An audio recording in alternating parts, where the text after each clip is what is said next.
So you graduate from college and then go on to get a master's and begin, I guess, field work, your first field work. And what's that? Well, I'm sent by Simpson to Herskovitz at Northwestern.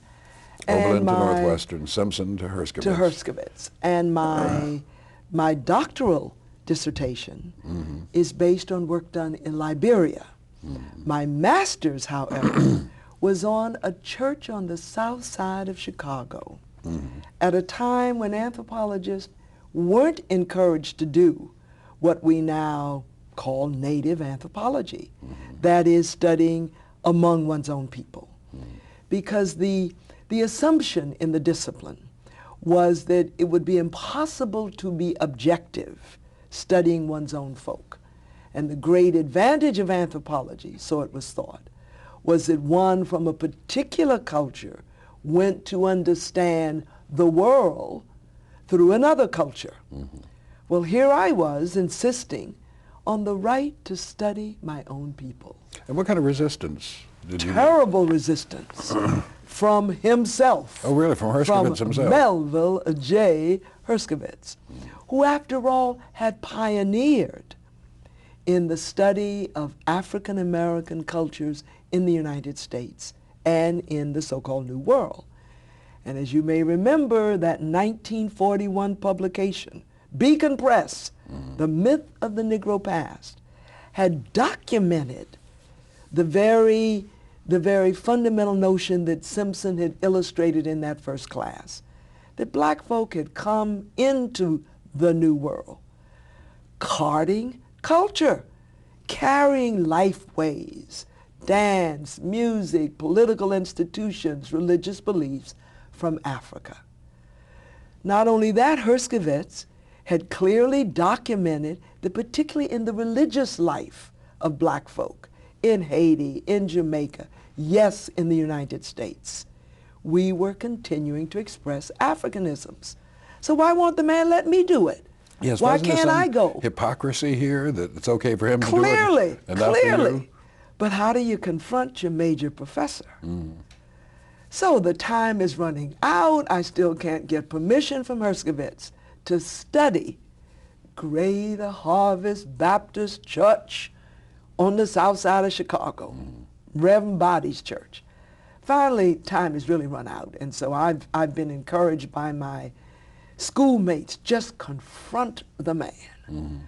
So I go into his office. Now, I'm 5'8". Herskovitz was 5'2", maybe, on his tippy toes.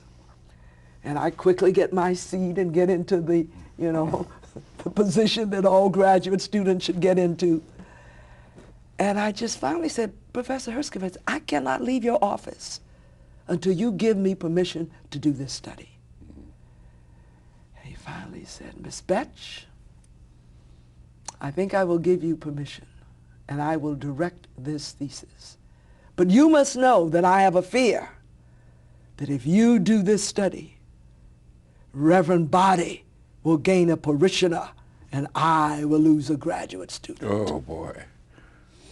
Anyway, I got his permission, and I did the study. It's not a work I'm particularly proud of. It is so Herskovitzian. I mean, it just drips with, of course, imitative passages from Herskovitz's theories. But on the other hand, it was an important lesson. Not only that I had to stand up for my own way of engaging in intellectual work, but it was an important demonstration to me of some things that I continue to admire about African American culture. Because I saw in that church not just what I went to look at, namely the possession complex and the way in which people got happy and the prominence of water and all of those Africanisms. I saw Reverend Body creating a parallel system of institutions to provide for black folk. Because when people got sick in that neighborhood, the ambulance didn't come very quickly. So Reverend Body bought an ambulance. And when folk lost their jobs and couldn't get work and couldn't get on welfare, Reverend Body had a way of providing.